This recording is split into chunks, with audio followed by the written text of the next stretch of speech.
안녕하세요. 저는 중학생 아들을 혼자 키우며 살고 있는 40대 여자입니다. 얼마 전 시아버지의 납골당에 아들과 다녀왔습니다. 남들은 이미 이혼한 시아버지의 납골당에 뭐하러 가냐고도 하지만 저에게는 단순한 시아버지 이상으로 감사한 부분이 많아요. 비록 이혼은 했지만 시부모님 때문에 조금은 힘들었던 마음도 많이 풀리기도 했고요. 이혼한 지는 3년 정도 되었습니다. 저는 원래 도서관에서 일을 하다가 지인의 소개로 전 남편을 만나게 되었어요. 전 남편은 남자답고 호방한 성격이었고 저는 그 남자를 많이 좋아했습니다. 저는 좀 조용하고 소극적인 성격인 편인데 그 남자는 저와 180도 다른 성격이었어요. 굉장히 활동적이고 마당발이라서 친구들도 많고 운동도 잘하고 여행도 많이 다니고 하여튼 저랑은 아예 딴판인 사람인 듯 했죠. 반대는 반대와 끌린다고 그래서 더욱 그 남자가 좋았던 것 같아요. 한편으로는 좀 이해가 안 되기도 했죠. 그 남자는 인기도 많고 주변에 여자친구들도 많은 편이었는데 평범하고 조용조용한 재미없게 느껴질 것 같은 저를 좋다고 했으니까요. 제가 물어보자 남편은 솔직하게 말하더군요. 연애 많이 해봤고 예쁜 여자, 몸매 좋은 여자, 잘 노는 여자 나름 많이 만나봤대요. 그런데 자기도 결국 속물이라면 속물인지 결혼은 저같이 참하고 속 깊어 보이는 여자랑 하고 싶답니다. 지금 돌이켜보면 참 소름 끼치는 소리예요. 놀 거 다 놀고 결국 본인 위해서 희생해 줄 수 있는 그런 순진하고 바보 같은 여자랑 결혼하겠다. 그 소리였다는 걸 이제는 알거든요. 물론 그때 당시에는 그렇게 생각 안 했고 오히려 결혼은 나랑 하고 싶다는 거구나 감동했지만요. 참 웃긴 게 그 남자는 자기 부모님이 저를 되게 좋아하실 것 같다는 소리를 잘했습니다. 그것도 이제 와서 돌이켜보면 본인이 제가 좋아서 결혼을 하고 싶다는 게 아니라 자기 부모님이 저를 좋아하실 것 같아서 저랑 결혼하고 싶어 하는 거였어요. 어쨌든 그 남자는 결혼에 꽤나 적극적이었고 저희는 짧은 연애 끝에 결혼을 약속했고 양가 부모님께도 인사를 드리게 되었습니다. 그런데 그 남자의 예측대로 정말 그 남자네 부모님은 저를 좋아하고 마음에 들어 하셨어요. 우리 성현이가 이렇게 참하고 예쁜 아가씨를 데리고 와서 너무 좋네. 그러게 말이야. 저 녀석이 이제야 철이 들었나 봐. 그러면서 막 좋아하셨죠. 나중에 알고 보니 그 남자가 사귄 여자들은 일반적이지가 않았습니다. 직업적으로도 좀 그렇고 시부모님 표현으로 나사 하나씩 빠진 것 같은 애들이 많았다고 했거든요. 온몸이 문신으로 뒤덮여 있는 여자를 데리고 온 적도 있고 이른 나이에 결혼을 2번이나 한 여자를 데리고 온 적도 있다고 했습니다. 외국인도 한 명 데리고 왔다는데 심지어 그 외국인은 불법적인 일을 했더랍니다.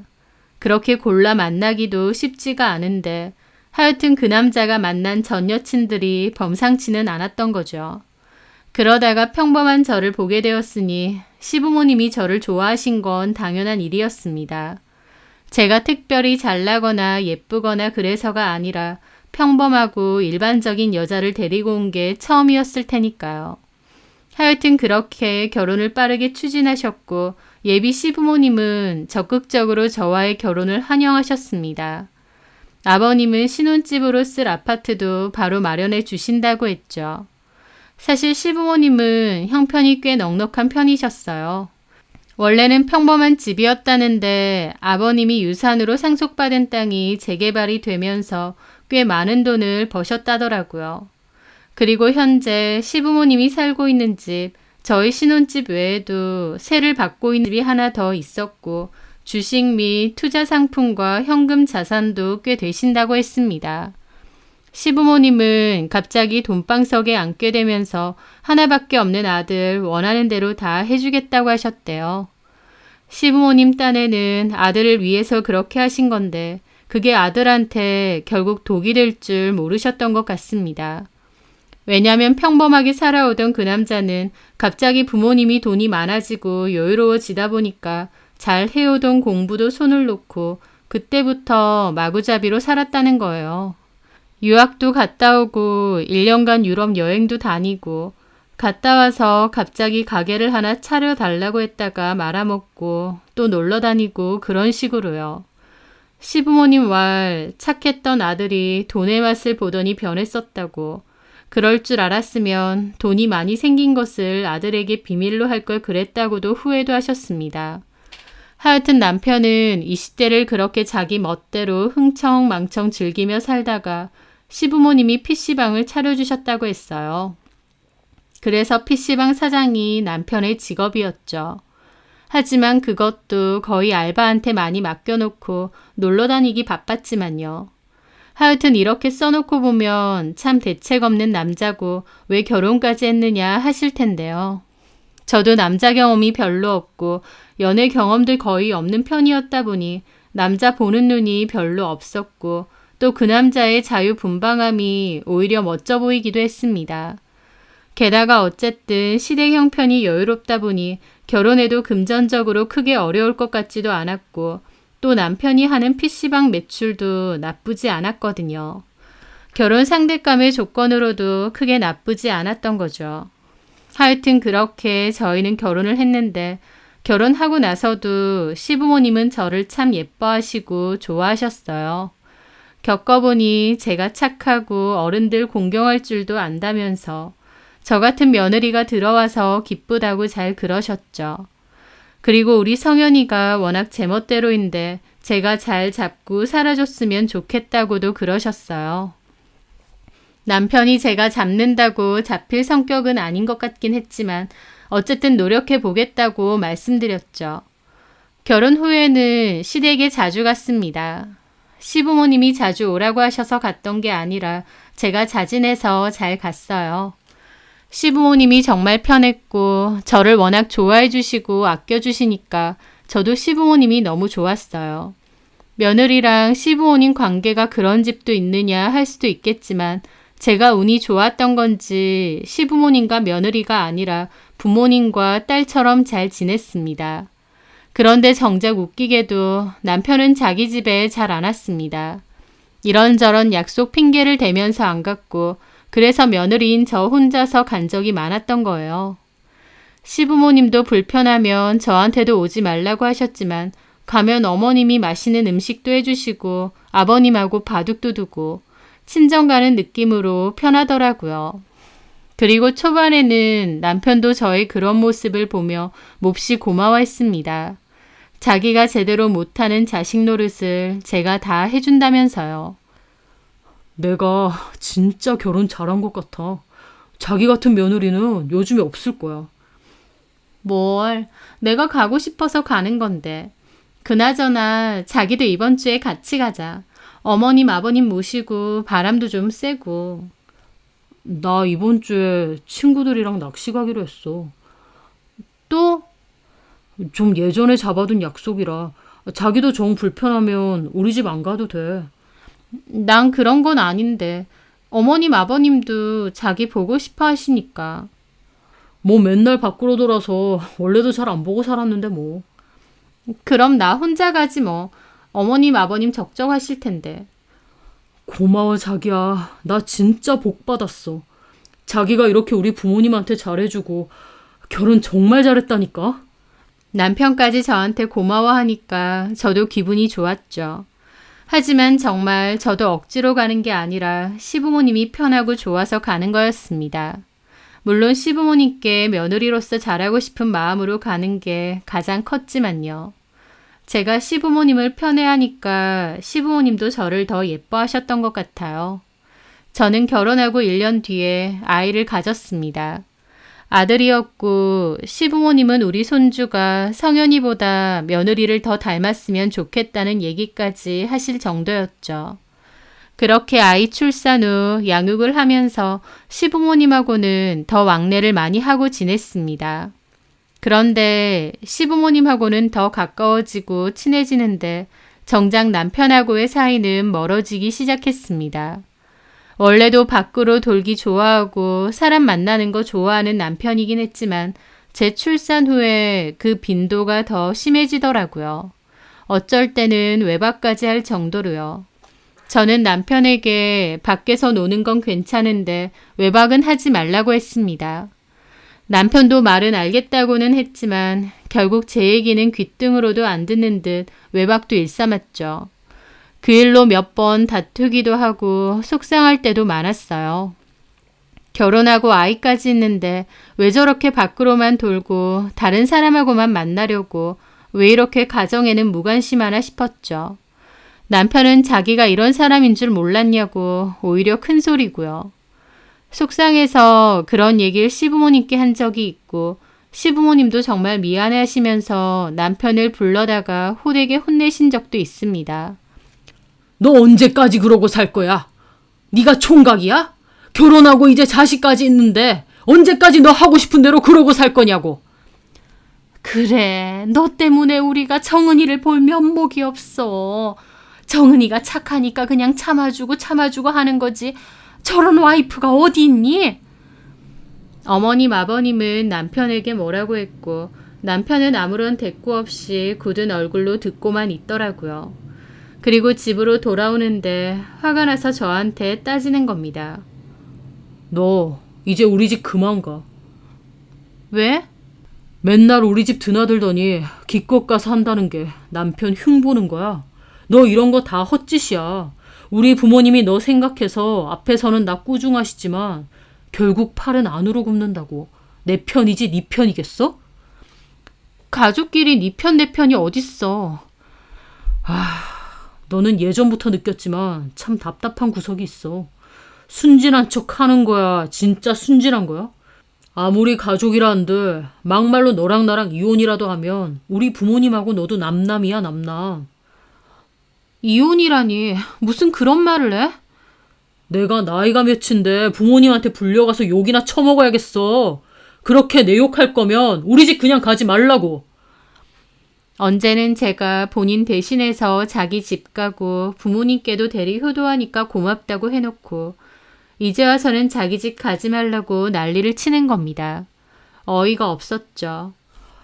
내가 무슨 당신 욕을 해. 어머님이 성현이 집에 잘 들어오느냐 그런 거 물어보시길래 묻는 말에 대답해드린 것 뿐이야. 그래서 기분 좋아?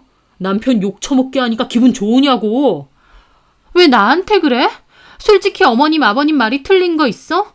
당신 결혼했고 이제 애 아빠야. 근데도 어떻게 결혼 전에 하던 행동을 똑같이 해?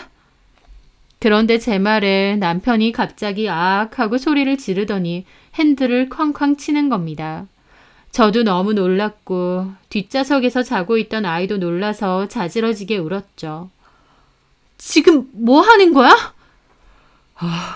진짜 너는 사람 미치게 하는 재주가 있는 것 같다. 너 보기만 해도 갑갑하고. 됐다. 말을 말자. 저는 그날 남편의 태도와 말에 큰 상처를 받았습니다. 남편은 결혼 초창기에는 제가 참하고 착해서 좋다고 했지만 언젠가부터 저를 지겨워한다는 느낌은 들었습니다. 성향도 성격도 너무 달랐다 보니 남편과 제가 물과 기름처럼 잘 섞이지 않고 안 맞다는 생각은 있었어요. 저라고 그런 남편이 마냥 다 좋겠나요? 남편이 저를 답답해 하는 것만큼 저도 남편이 이해가 안 되고 화나는 부분도 많아요.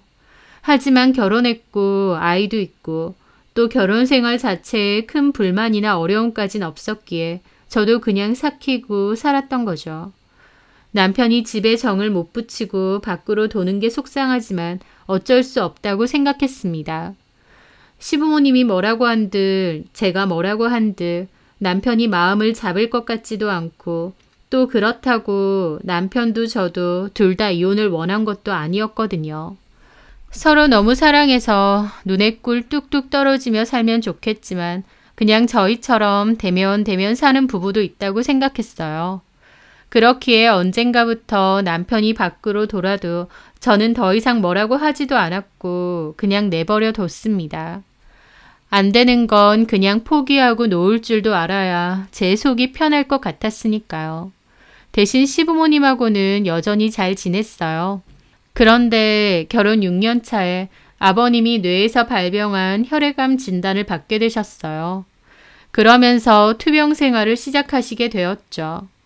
마냥 건강해 보이시던 아버님이 암이라니 충격이기도 했지만 그래도 아버님은 꿋꿋하게 치료를 잘 받으셨습니다. 그나마 다행인 건 보험금도 그렇고 또 시댁도 여유가 없는 편은 아니라서 병원 생활을 해도 경제적인 어려움은 크지 않다는 거였습니다. 아버님이 병상에 누우시면서 간병할 사람이 필요했는데요. 어머님은 본인이 있는데 굳이 간병인을 쓸 필요는 없다고 하셔서 아버님의 간병을 전적으로 맡아서 하셨어요. 하지만 간병이라는 게 정말 힘들고 기약 없고 또 본인 생활도 없어지는 거잖아요. 그렇다 보니 저는 먼저 나서서 어머님과 함께 아버님 간병을 도왔습니다. 어머님은 저까지 할 필요 없다고 하셨지만 저는 기꺼이 어머님을 도와 아버님 간병을 도왔어요. 한 사람이 도맡아서 하면 힘들지만 두 사람이 나눠서 하면 훨씬 나을 테니까요. 그렇게 어머님과 제가 번갈아서 아버님을 도왔기 때문에 어머님도 저도 좀 덜 지칠 수 있었던 것 같습니다. 아버님은 병원 입퇴원을 반복하셨는데 남편은 초반에만 아버님 보러 좀 오더니 나중에는 그마저도 다 저한테 떠넘기고 오지도 않았어요. 자기 아버지인데도 너무 무심했던 거죠. 말은 전문 간병인을 쓰셔라. 굳이 왜 가족들이 다 매달려야 되느냐 걱정하는 척 했지만 사실은 별로 관심이 없었습니다. 아버님은 저에게 늘 고마워하셨고 어머님 역시도 저에게 고마워하셨어요. 사람 마음이라는 게 좀 힘들고 고단해도 누군가 그 고마움을 알아주고 인정해주면 또 힘이 나잖아요.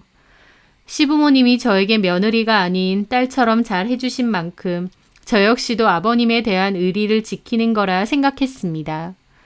아버님은 상태가 많이 호전되면 퇴원을 하셨다가 또 안 좋아지면 입원을 하셨어요.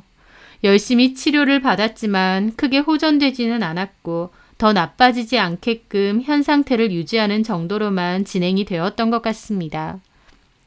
그게 한 해, 두 해 흐르면서 시간은 빠르게 흘러 어느새 6년이라는 시간이 가까워지더라고요. 어느샌가부터 병원을 오다니는 것이 제 삶의 일부가 된 듯했죠. 그 사이에 아이도 많이 컸고요. 아버님은 오랫동안 병마와 싸우면서 체력도 많이 안 좋아지셨어요. 갈수록 살도 많이 빠지고 상태가 안 좋아지시는 아버님을 보는 게 참 마음이 아프더라고요. 정말 눈에 보일 정도로 노쇠해지셨고 한 번씩 위기도 찾아와서 병원에서도 마음의 준비를 하라고 할 때도 여러 번이었고요. 어느 순간부터 아버님도 어머님도 마지막을 준비하시는 것 같기도 했습니다. 그러던 어느 날이었습니다. 저는 병원에 갔다가 돌아오는 길에 남편의 PC방을 들렀어요. 그런데 매장에 남편은 없고 알바생만 있더라고요. 사장님 어디 가셨어요? 아, 네. 1층 주얼리샵 사장님이 오셔서 같이 나가셨는데요. 1층 주얼리샵이요? 네. 알바생이 낭창하게 대답을 했는데 저는 좀 의아하더라고요. 건물 1층 안쪽에 작은 주얼리샵이 있다는 건 저도 알고 있었어요. 그런데 남편이 거길 왜 갔나? 거기 사장하고 친했나? 의아하더라고요.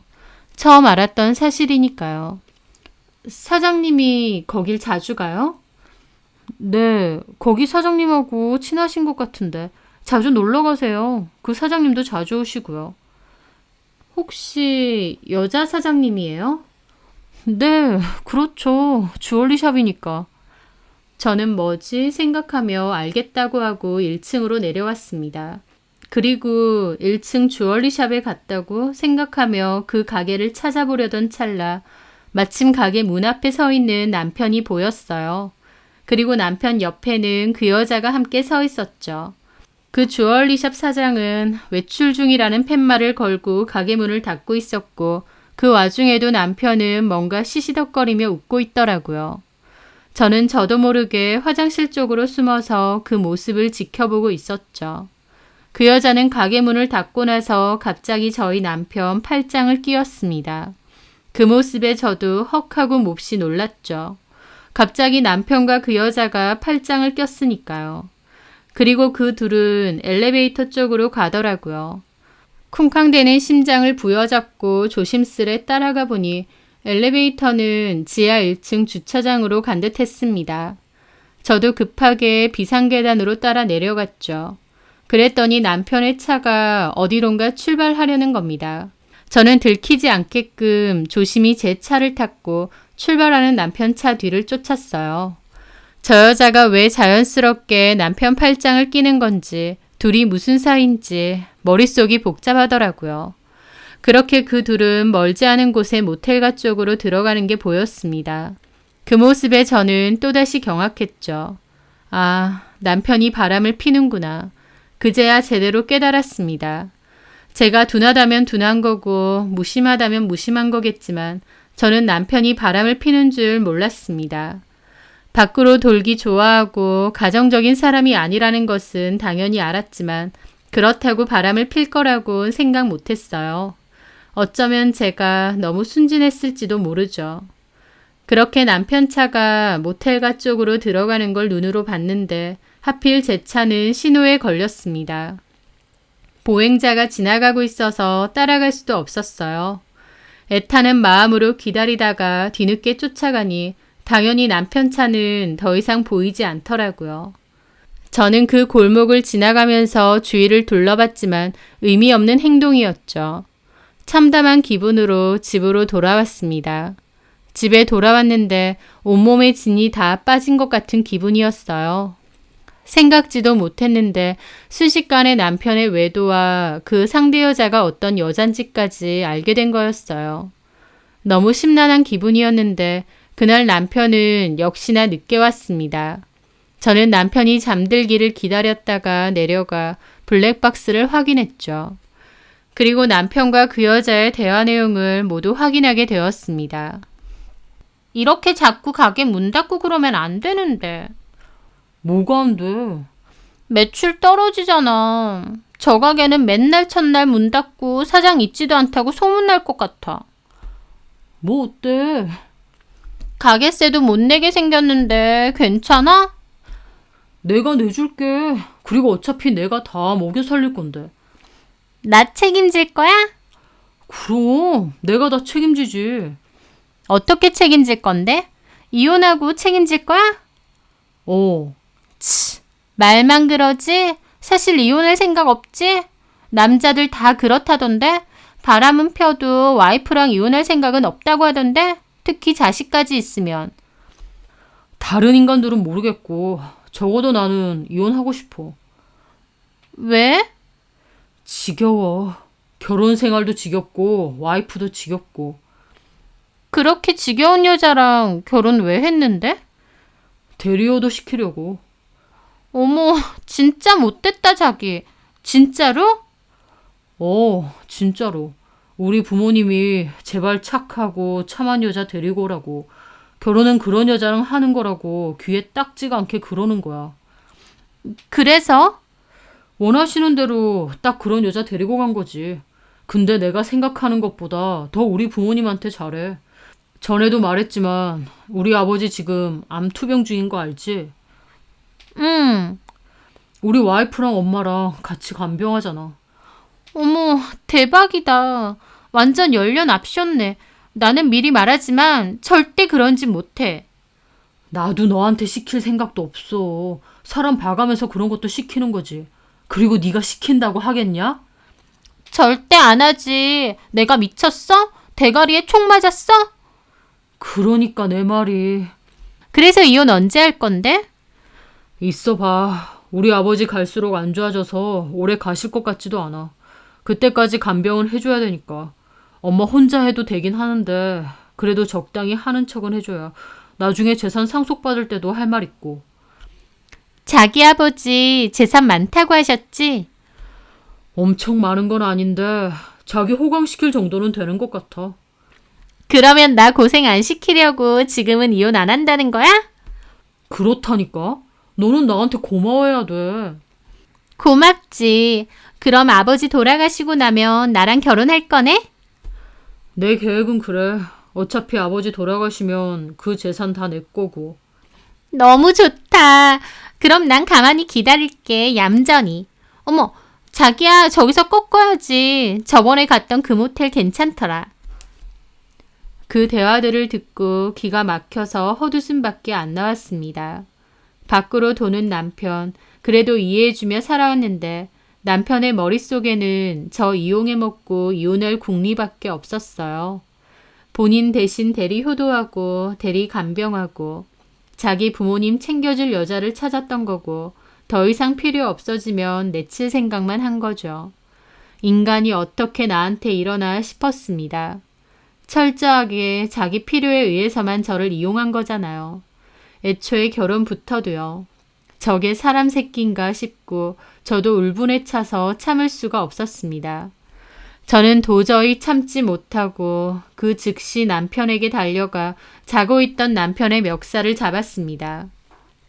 자다가 멱살을 잡힌 남편은 왜 이러냐고 소리쳤고 저는 울고불고 하면서 네가 사람 새끼냐고 악을 질렀죠. 너 바람피는 거 다 안다고 하면서요. 남편도 제가 모든 사실을 안다고 하니 좀 당황해 하더라고요. 하지만 이내 그걸 어떻게 알아? 너 내 뒤라도 캤어? 그러는 겁니다. 그래, 캤다. 캤더니 아주 대놓고 나오더라. 1층에 있는 그 주얼리샵 여자 사장하고 놀아놨지? 내가 모를 줄 알아? 이 더러운 인간아! 와, 소름이네. 앞에서는 티 한 번 안 내더니 뒤에서는 뒷조사를 해. 뒷조사한 내가 소름이야? 바람 피고 다니는 네가 소름이 아니고? 진짜 진절머리 난다. 나야말로 내가 할 소리를 누구한테 하는 거야? 이혼하고 싶어? 이혼하고 그 여자한테 가고 싶어? 어디 해봐. 내가 둔 연놈들 아주 얼굴도 못 들고 다니게 해줄 테니까. 어쩔 건데? 내가 어쩌는지 두고 봐. 내가 지금 제정신으로 보여? 사람을 이렇게 이용해 먹어? 네가 뭔데? 저는 실성한 사람처럼 악을 써대면서 집에 물건을 다 집어 던졌고 남편은 지가 더 난리를 치더니 차키만 챙겨서 그대로 집을 뛰쳐나갔습니다. 저는 무너지는 심정이었죠. 남편이 밖으로 돌고 술자리 좋아할지언정 여자 문제는 없을 거라고 생각했던 제가 너무 순진했던 겁니다. 가족이라고 믿었는데 배신당했다 생각하니 얼마나 속이 뒤집히고 눈물만 나는지. 그날 밤을 꼬박 샜고 시부모님에게 이 사실을 다 알리려고 했어요. 어머님, 아버님, 아들이 어쩌고 다니는지 아시느냐 가슴치며 얘기하려고 했죠. 하지만 막상 병원에 가서 파리하게 누워있는 아버님과 그 곁을 지키는 어머님을 보니 입이 안 떨어지더군요. 게다가 하필이면 그맘때 아버님 건강이 급격히 악화가 되어서 병원에서도 마음의 준비해야 될 것 같다고도 했었거든요. 가뜩이나 아버님 상태도 안 좋으신데 제가 이런 말을 하면 얼마나 더 충격 받으실까 싶어서 입이 안 떨어졌습니다. 그래서 결국 입을 닫았습니다. 어머님은 저에게 너무 피곤해 보인다며 어디 안 좋느냐고 하셨고 저는 그냥 잠을 좀 설쳤다고 했어요. 어머님은 굳이 매일 병원에 올 필요 없다며 너무 피곤해 보이니 집에 가서 쉬라고 하시더라고요. 저는 아니라고 어머님이야말로 좀 쉬시라고 그랬죠. 그런데 병원에 있는 와중에도 남편은 저에게 이혼을 요구하는 문자를 보냈습니다. 이미 들켰으니 차라리 잘 됐다며 그냥 이혼해달라고 하더라고요. 10년 넘게 같이 산 와이프에게 문자 하나 띡 보내서 이혼해달라는 꼴이라니. 정말 저에 대한 최소한의 예의조차 없구나 싶었죠. 시부모님은 예의도 바르시고 좋으신 분들인데 어떻게 이런 시부모님 밑에서 남편 같은 망나니가 나온 건지. 저는 대꾸할 가치도 없어서 그 문자를 씹었습니다. 그런데 그날 오후에도 또 문자가 왔어요. 이혼해 달라고요. 3, 4살 애도 아니고 징징거리는데 정말 열받더라고요. 저는 남편에게 내가 뭔가를 결정하기 전까진 입 다물라고 너는 유책 배우자라고 보냈습니다. 남편은 더 이상 문자를 보내지 않더라고요. 그리고 다음 날 또 병원에 갔는데 남편이 이번엔 전화가 오더라고요. 저는 어머님께 전화 좀 받고 온다고 하고 계단으로 갔습니다. 왜? 이혼해줘. 미쳤니? 이제 막 나가자 그거야? 너 아무 생각 없어? 여자한테 미쳐서 어머님이고 아버님이고 자식이고 아무것도 눈에 안 보여? 가뜩이나 아버님 요즘 상태 안 좋아서 병원에서도 마음에 준비하라는데 그런 얘기가 하고 싶어? 엄마 아빠 인생이야? 내 인생이지. 이혼해줘. 못 해줘. 누구 좋으라고. 내가 이혼을 왜 해줘? 당신 진짜 무서운 인간이다. 애초에 필요해서 나랑 결혼한 거고 이용해 먹고 이제 필요 없어질 것 같으니까 버리려고. 네가 인간이니? 나 인간 아니야. 그러니까 이혼해줘. 이혼 못한다고 했지. 어떻게 나한테 이래? 그 여자나 너나 천벌 받아. 이게 다 무슨 소리야? 그 말에 저는 놀라서 돌아봤더니 어머님이 놀란 얼굴로 저를 보고 계시더라고요. 어머니, 저는 놀라서 전화를 끊었죠. 이혼이라니? 성현이가 이혼하지? 그러고 여자라니? 무슨 여자? 어머님은 충격을 받은 채로 저에게 추궁하셨고 저는 결국 지난날 있었던 일에 대해서 모두 얘기를 할 수밖에 없었습니다. 어머님한테 다 털어놓는데 눈물만 흐르더라고요. 제 얘기를 듣는 어머님도 경악하셨죠. 저보다 어머님이 더 충격이 크신 것 같았어요. 어떻게 저 같은 아내를 두고 바람을 필 수 있느냐며 당신이 자식을 잘못 키워도 한참 잘못 키운 것 같다고 그러셨어요. 어머님은 화가 나서 남편에게 따로 연락을 하시고 그 즉시 남편 매장으로 찾아간다고 하셨어요. 제가 말릴 수도 없었죠. 그리고 나서 돌아오셨는데 어머님은 한숨만 푹푹 내시더라고요. 남편에게 정신 차리라며 화를 내셨다고 하는데 남편은 어머님 말도 안 듣고 오히려 저랑 이혼하고 그 여자랑 살고 싶다며 자식 행복한 거 바라지 않느냐고 하더래요. 아무리 아들이지만 너무 뻔뻔하다며 어머님도 기가 막혀 하셨죠. 어머님은 아버님 건강이 위중한 상태다 보니 충격 받으실까봐 아버님께는 일단 말하지 말자고 하셨어요. 그런데 아들이란 작자가 자기 아버지 걱정은 눈꼽만큼도 안 하는지, 아니 오히려 아버님 빨리 돌아가시게 만들고 그 재산 받고 싶다는 생각에 눈이 돌아간 건지 아버님 병원에 그 여자를 기어코 데리고 온 겁니다. 아버님도 너무 기함하셨고 기운 없는 와중에도 정신 차리라고 욕을 하셨습니다. 하지만 남편 하는 말이 가관이었어요. 엄마 아빠가 원하는 여자랑 결혼도 했고 10년 넘게 살았어요. 근데 나 솔직히 저 여자 사랑한 적도 없고 애초에 내가 정말 원해서 한 결혼도 아니었잖아요. 당신 눈에는 내가 투명 인간이야? 어떻게 내 앞에서 그렇게 말을 해?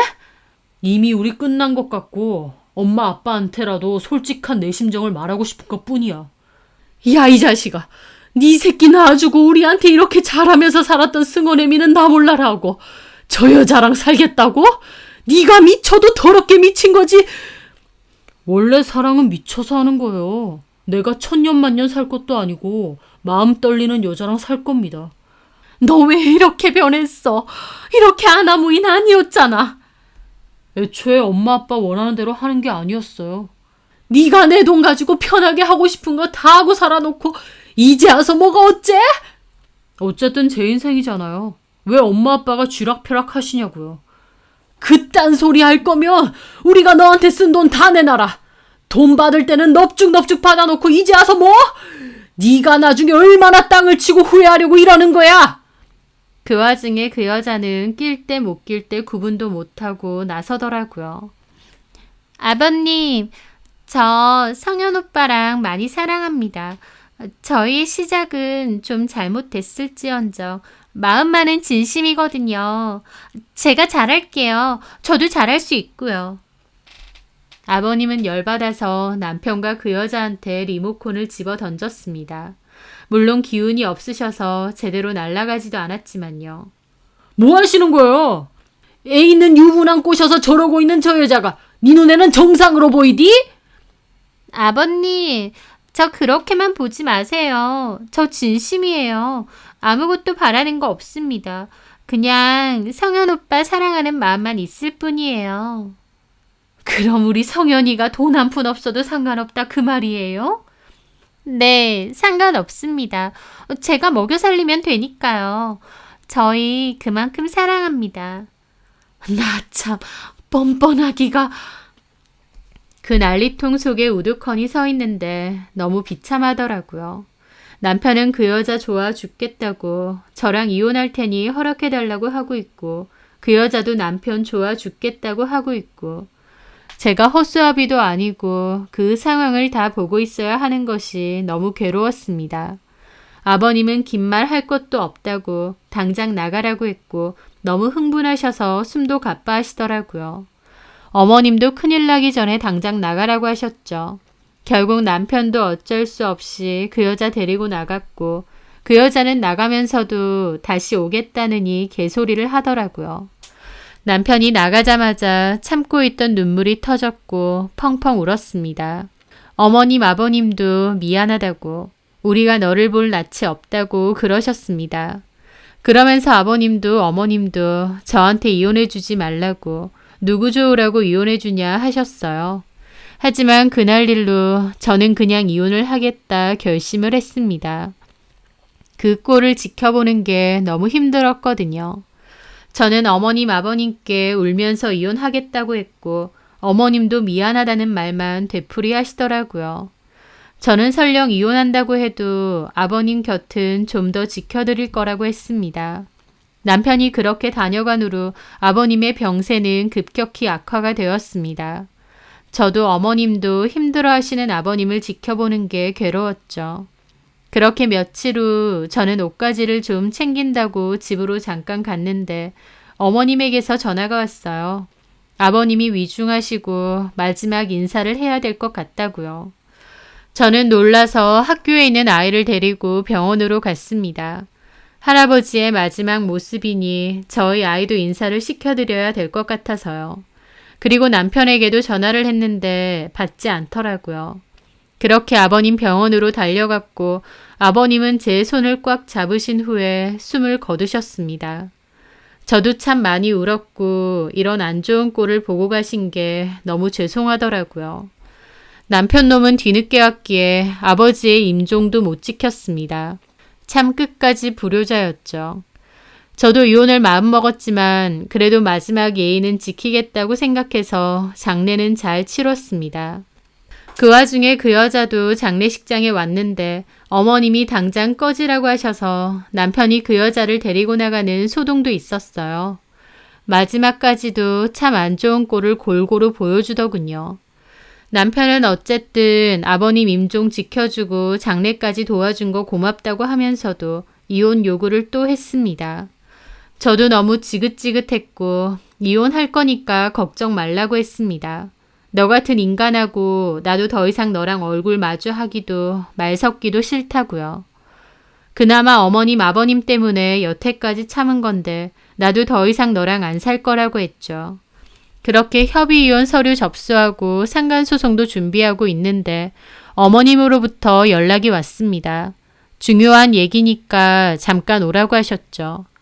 그렇게 찾아갔더니 어머님과 변호사 그리고 남편도 와 있었습니다. 그런데 남편 얼굴이 울그락불그락하고 어머님은 냉정한 표정을 짓고 계시더군요. 그리고 제가 들어오니 남편이 저를 노려보는 겁니다. 저는 이게 뭔가 싶어서 어리둥절했는데 잠시 후 변호사의 말을 듣고 놀랄 수밖에 없었죠. 알고 보니 아버님은 돌아가시기 전 공증유언을 하셨는데 제가 살고 있는 집을 저에게 상속하신다고 했습니다. 더불어 아버님의 재산 중 어머님의 지분 빼고는 전부 남편이 아니라 손주인 저희 아들에게 상속을 하신다는 거였어요. 남편은 자기가 자식인데 어떻게 이럴 수가 있느냐, 자기도 법적으로 알아볼 거다 난리쳤지만 아버님 재산이고 아버님 스스로 하시겠다는데 자기가 뭘 어쩌겠나요. 남편은 어떻게 자기 아버지를 꼬여냈느냐고 저에게 난리를 쳤지만 아버님의 그 마지막 선택은 남편 본인이 만든 것입니다. 아버님은 남편이 그 여자를 병실에 데리고 와서 이혼하겠느니 어쩌니 그 난리를 쳤을 때 그 후에 바로 변호사를 불러서 유언 작성을 고치셨던 거예요. 아버님 눈에도 자기 아들이 얼마나 파렴치한으로 보였으면 재산을 며느리와 손주에게만 상속을 한다고 바꾸셨겠나요? 남편은 난리를 쳤지만 오히려 어머님은 초연하셨습니다. 엄마, 이건 아니잖아요. 이게 말이 돼? 네가 한 건 말이 돼? 짐승 새끼도 이런 짓은 안 해. 네 새끼 낳아주고 가정 돌보고 너 대신해서 우리한테 그렇게 살뜰하게 대한 승원애미한테 그렇게 몹쓸 짓 하고 돌아가시는 아버지 임종도 못 지키면서 그 여자하고 놀아난 주제에 아버지 재산은 탐나? 너랑 그 여자가 뭐라고 했어? 재산 필요 없다고 둘이만 있으면 행복할 거라고 했지? 그렇게 해. 그렇게 둘이 살아. 아, 엄마! 내가 너를 잘못 키워도 한참 잘못 키웠다. 나는 너를 이렇게 안 키웠는데 너 도대체 어떻게 이렇게 된 거야? 어머님은 속상해서 가슴을 치시면서도 그 여자랑 살라고 그리고 나중에 나 죽어도 내 재산 전부 승원이한테 넘기지 너한텐 안 넘길 거라고 하셨습니다. 어머님도 아버님도 아들에 대한 실망과 분노가 정말 크신 것 같았죠. 그 후 저는 어머님하고도 다시 얘기를 했어요. 정말 이혼할 거냐고 하셨고 저는 이혼에 대한 생각이 변함이 없다고 말씀드렸어요. 어머님도 그런 제 선택을 이해해 주셨고요. 그리고 아버님의 마지막 뜻이니 그 집은 유언대로 제가 가지라고 했습니다. 저한테 미안해서 주는 거기도 하고 또 그동안 우리한테 며느리 이상의 자식 노릇 해줘서 고맙다고 하시면서요. 아무리 자식이 그래도 결국 팔은 안으로 굽는다고 아들 편을 드셔도 제가 어쩔 수 없었을 겁니다. 그런데 저를 위해서 이렇게까지 해주시니 그 마음이 너무 감사하고도 남편에 대한 미움까지도 많이 거치더라고요. 더불어 잘 못 살고 이혼하게 되어 죄송하기도 했고요. 저는 이혼하더라도 어머님 자주 찾아뵙겠다고 약속을 드렸어요. 정말 그러고 싶었고요. 남편은 밉지만 어머님 아버님은 저에게 정말 좋으신 분이었으니까요. 그리고 어머님 아버님이 저를 위해 재산도 많이 물려주신 만큼 상간소송 중 남편 건 취하를 해줬습니다. 그 여자한테만 걸었죠. 유산도 저에게 다 뺏겼는데 불쌍하니 이거 먹고 떨어져라. 마지막 적선하는 마음으로 남편 몫의 상간소송은 취하해 주었습니다. 그 여자 건 유지하고요. 그리고 남편과 저는 그대로 협의 이혼 진행하려 하는데 남편이 이제 와서 이혼하지 말자고 자기가 잘못했다며 저를 붙잡는 거예요. 하지만 이미 서류는 냈고 저도 번복할 마음이 눈꼽만치도 없기 때문에 싫다고 단박에 거절했습니다. 저에 대한 마음이 달라졌다기보다 이제 와서 돈이 아쉬우니 저한테 이혼하지 말자고 하고 정말 끝까지 쓰레기구나 싶었죠. 아버님이 돌아가셔도 남편에게는 재산 하나 남지가 않았고 집까지 뺏겼다 보니 남편과 그 여자와의 관계도 결국 파국이었던 모양이었습니다. 돈 없어도 저희 남편만 있으면 된다던 그 여자는 남편이 쥐뿔도 없는 데다 상간소송까지 당하니 남편하고 중내산에 싸웠던 모양이에요. 결국 상간소송 승소해서 그 여자에게 위자료도 받아냈는데 그 여자가 둘이 바람 폈는데 왜 돈은 자기만 내냐며 남편에게 구상권도 청구했더라고요. 설상가상으로 남편 PC방 안에서 범죄 사건이 하나 발생해서 매출도 급락했다고 들었습니다. 저는 이 모든 얘기를 이혼 후 만난 어머님에게 들었고 어머님은 깊은 한숨과 더불어 저한테 그렇게 하더니 벌 받는 것 같다고 하시더라고요. 그러면서 저보고 이혼하고 잘 지내느냐고 하셨어요. 저는 덕분에 너무 잘 지낸다고. 그동안은 소송이니 뭐니 바빠서 못 찾아왔는데 이제는 다 마무리되었으니 자주 오겠다고 말씀드렸어요. 어머님은 이제 우리가 고부 사이도 아닌데 그럴 필요 없다고 하셨지만 어머님 아버님의 마음이 감사해서 제가 그러고 싶더라고요. 그 후 저는 어머님을 뵈러 종종 갑니다. 저희 아들도 자주 보여드리고요. 전 남편은 그 여자랑도 깨지고 PC방도 적자가 심한데 어쩔 수 없이 그냥 운영하는 듯 했어요. 전 남편이 저랑 그렇게 이혼한 거 후회 많이 한다면서 그런데 어쩌겠느냐고 지업보 아니냐고 더 마음고생 좀 해봐야 된다고 그래야 정신 차린다고 그러시더라고요. 시어머니와 며느리로 만났지만 그 후로도 딸 같은 마음으로 종종 찾아뵙고 아버님 낙골당도 한 번씩 가고 있습니다. 남편하고는 참 안 좋게 끝이 났지만 그래도 어머님 아버님 덕분에 결혼 생활이 좋았고 후회는 없어요. 앞으로도 종종 찾아뵈면서 지금처럼 잘 지내려고 합니다. 제 사연 들어주셔서 감사합니다.